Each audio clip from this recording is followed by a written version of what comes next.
Hey, Adam, Geez, one why, thing. why do you think they called bumpers, Gary? I don't know. Because they come at the beginning, at the end, like bumpers. Alex, you're a marketing guy. Do you like that design behind Paul? Does that logo thing look pretty cool to you? Hey, I forgot to hit the record button. Yeah, that's really professional, isn't it? Well, this is a professional podcast. I met her in a parking lot and was handed 2 little Yorkies. And the only person I knew that knew Yorkies was Paul. So I called Paul and said, Paul. Sweet Talk is a weekly 20-minute podcast brought to you by the Continuing Education and Workforce Training Division of Idaho State University's College of Technology. Find us on Apple Podcast, Spotify, and SoundCloud and subscribe today. Now it's time to get started with Sweet Talk. Hello, everyone. Welcome back to Sweet Talk, our weekly podcast here at Idaho State University's Continuing Education and Workforce Training. I am Paul Dickey, one of your hosts. I am the Video Instruction Manager and Apprenticeship Coordinator here at SWEET. And as always, joining us is Raylan Price, our Interim Director. Raylan, how are you doing today? I am doing fantastic, Paul. I am just looking out my window at this lightly falling snow. We talked about this a little earlier. It's kind of like just that Hallmark moment, right? Get to enjoy the snow without being cold. Yeah, So I'm loving not enjoying this at all. Yes, and we also have with us Angie Wilhelm. Hello, Angie. How are you today? I'm doing well. Thank you both. Today we have a guest, Emma Watts. She is the ASISU student body president here to talk to us. This will be, as we get into this, she'll understand this is kind of a unique year for her. Welcome, Emma. Can you take a minute to introduce yourself and tell us a little bit about your position as the student body president? Yeah, well, first of all, thanks for inviting me to be on this podcast, Angie. I'm looking forward to our conversation. A little bit about me. I was born and raised right here in Pocatello, Idaho. ISU is about a 7-minute drive from my house, but even on snowy days, it takes a little bit longer. Can't complain too much though, since it's right in my backyard. This is my 4th and final year here at Idaho State University. I'm currently studying political science, economics, and marketing. And currently, as you stated before, I am involved in our student government here on campus and currently serve as the president. Within this role, I do a ton of different things, one being just overseeing and advocating for the student body and the student population. Every Wednesday, I oversee the executive cabinet, which is Wednesdays at 5 p.m. And there I have various directors in our cabinet, and they provide updates. Much of my role is kind of a supportive role, right? So we have different directors, such as Director of Academic Affairs, Director of Student Affairs, etc. So a lot of my job is also learning about what they're passionate about and then connecting them with the right people and the right resources to make the students' needs be met and come to fruition. So I'll go ahead. I was going to cut you off. No, you're good. I was just going to say that's kind of a general overview. ASISU is really in all pockets of the university, but that's kind of what I do off the top of my head. So I have a really interesting question. As for those of you who do not know, Idaho State University is currently in a search for a new president, as the current one will be retiring. And if you look at the search committee, Emma Watts is on that search committee. Can you talk a little bit about that search and your involvement with it and how it's like possibly affected like your resume or things you might be able to pull into your future career? Yeah, that's a great question. Currently, it's like the elephant in the room, who's going to be the next president of Idaho State University. Yes, I've had the privilege to serve on that committee and actually represent the student population. I think it's a once in a lifetime opportunity, and I've learned a lot throughout the process. I mean, as you know, there was over 80 applicants and sifting through all of those applications and working with our external partner with Kiefer. Although daunting, they helped assist in that process. As far as the interviews itself, the resume looking over, all of that stuff, I've realized that there's a lot of people who really, really care about Mhm. higher education and the mission associated with that. So I think that's been really, really neat to see. In terms of other learning things, different people have different positives and different negatives, and so evaluating that and actually being able to communicate that among a committee has been something that I've been working on, right? So saying and expressing your own opinion in a way that's constructive, it has been something that I've worked on throughout this committee. We're really, really looking forward to having our candidates come next week. So we have one candidate per day, and they're going to spend a whole day and a half visiting all different campuses. And I'm really excited to hear more about their pathway, their sides, and their vision for the university.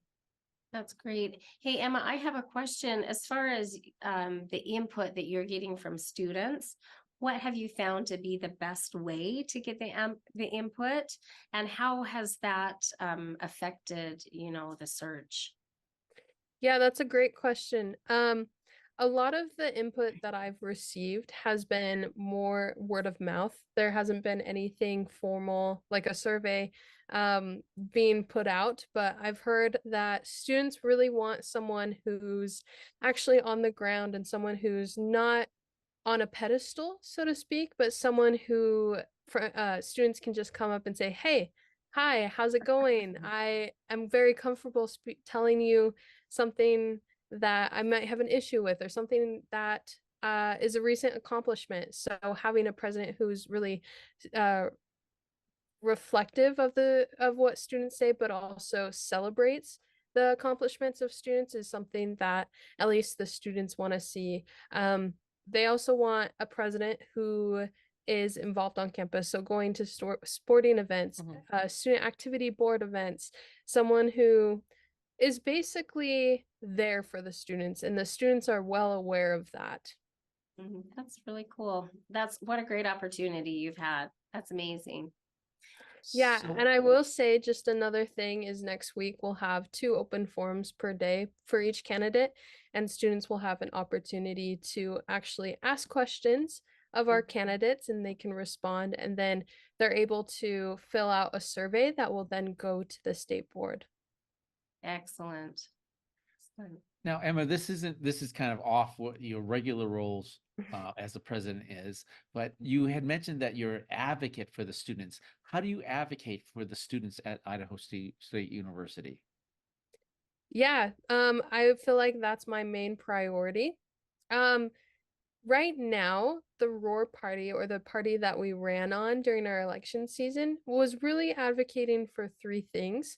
First being the increase in career pathway internship wages, which is CPI wages for those who are more familiar with the university and higher education. The second thing was an equitable access to textbook model. So it's a second option for students to attempt to reduce their textbook costs. And the third was an engagement app where students could basically have another avenue and a more immediate current avenue to actually communicate with other people throughout the campus, and then also learn about events that were happening. With the career path internships, I'm happy to say that we did increase with student affairs. Great accomplishment there to increase from $9 per hour up to 13, 15, and $17 an hour based on your grade level. I think it's really important to have that economic stability to actually be paid a living wage, so students don't have to juggle multiple jobs at once, which can jeopardize student retention and academic success. The second thing that we were working on as a party was the equitable access to textbook model. So again, we were working with the administration and actually saying that, students often don't even buy textbooks. because they think it's too expensive or they feel like they don't need it. And so this new structure, which will be implemented fall 2024, it'll be communicated across the university through a marketing campaign. It's a cost per credit textbook model. So right now, the estimated cost, and this could change, is $24 per credit. So let's say if the student is enrolled in 15 credits, that would be a $360 textbook fee, which would then be applied to their student account. If it's cheaper to just get the textbooks off of a third party, that is totally fine. The student can opt out, and it's really, really simple to opt out. But just making sure that students know what's happening, and that communication piece is really, really critical and something that I'm prioritizing. In terms of the program itself, people feel like it's more accessible or easy because the textbooks can come to the student's front door or to the bookstore before the first day of class. So getting those textbooks before the first day of class is convenient and accessible. And then in terms of having the same cost or knowing the same cost for each semester, it helps families and students be able to budget that cost on a Yes. semester by semester basis. So, And then go ahead. I was just I was gonna just ask, gonna did you use a model to come up with that, or did you come up with it all by yourselves? That's a great question. So our existing bookstore partnership is with Barnes and Noble, and it's a new program that they're coming up with. So they Oh. came up with the program. They've implemented it across the US, and it's been really successful. And they're planning to actually roll out about 30 more colleges for this upcoming semester. Very cool. Sorry to have interrupted you. You go on with your thought, but that was just like a burning question. Yeah, no worries. Just to wrap up, the third and final pillar in our platform was the engagement app, and our Vice President Chance Reynolds has been working closely with administration and Anthology, which is an educational software, to integrate the engagement app on campus, or at the very least, try to facilitate better communication across the university, because the number one issue that students say is they don't really know what's going on campus, especially during the pandemic. So having a way to maybe even outside of email, where students kind of get bombarded with emails, just another way to communicate to students. And I will tell you, ISU has so many activities for students and families and community members. So I think that app's such a great idea, because you could just log in and see what's going on that day or prepare for your week in your own time. That's whose idea was it to start this app? Yeah, that's a great question. So Penn State University already has their engagement app. And our previous president, Zane Webb, so I was vice president when he was president, he actually found that idea and had connected us with their representative. And it's been something that we've been working on for a couple years now. It's definitely a cost to the university, but it's something that at least we feel is important, especially with the rollout of Navigate, which is more on the academic side. The engagement app that we're kind of advocating for is more on the extracurricular social side, which I think is equally important to have an experience both inside and outside the classroom. So Emma, great. It sounds like you've done a lot as your tenure as president, but what made you run for president? You said you were vice president before. Was it just a natural progression? And what's the attraction of being president? Yeah, like you said, I've been in student government for 3 years now, first as the College of Arts and Letters senator and Senate pro temp, the second year being the vice president, and the president for my third and final year. And I think it was a natural progression. I mean, the stuff that we were working on in student government, I wanted to continue that next year. A lot of the CPAI wage stuff happened this spring. And so being able to get elected and actually have that platform to advocate and have that accessibility to administration, I think the timing was great. The traction that I have towards ASISU has started in high school. So in high school, I was also in student government all 4 years. Yep, it's my dying passion to say the least. I really like to be involved. And yeah, I wanted to continue that into my collegiate journey. That's great. What roles did you play in high school? And did it prepare you for these roles?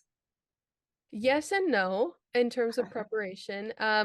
I was actually the co-vice president my freshman year, and then I was president, sophomore class president, junior class president, student body president as okay. well. So worked my way up there as well. In terms of preparation, high school student government is a lot more activity focused, so more of what the Student Activities Board does, whereas college student government is more like bills, resolutions, managing a large budget each year. So more of the formal, less fun, more government type of activity, which coming into it, I didn't expect, but being also a political science major, I've really enjoyed actually going through our governing documents and amending them when needed. Well, So- you seem like, sorry, Paul, Emmett, you seem like you've done so much. You've already gone over kind of the stuff you've done. Is there anything really memorable about your time in student government at ISU that you can speak about, like anything that might just stick out? Yeah, so together, our student government has accomplished a lot of things, as I said previously. But one thing that is kind of closer to my heart is actually 2 weeks ago, I met with the president of the university and I presented to him that the necessity to have free menstrual products across all campuses. And I gave him, the 20-minute rundown of how much it would cost. And, he didn't ask any questions. What he said was, send me that presentation and we'll get the ball rolling. Awesome. And that was a huge win for me. I feel like having free menstrual products, which is a natural biological process, similar to having toilet paper in bathrooms, is really important and integral to achieving gender equality of recognizing and including all of the Bengal community to have them feel included and supported.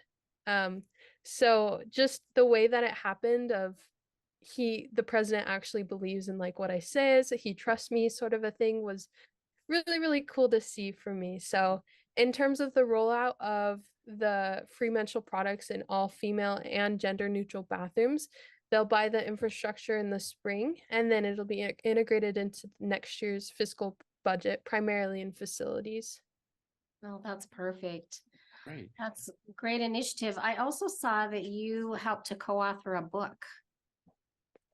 Can you tell us about that and what impact that's had? Yeah. So I actually co-authored Mind Matters book when I was a freshman. So I had graduated high school in 2020, heat of the pandemic, as everyone knows. And I partnered with my friend who I'd met through a program just a year prior.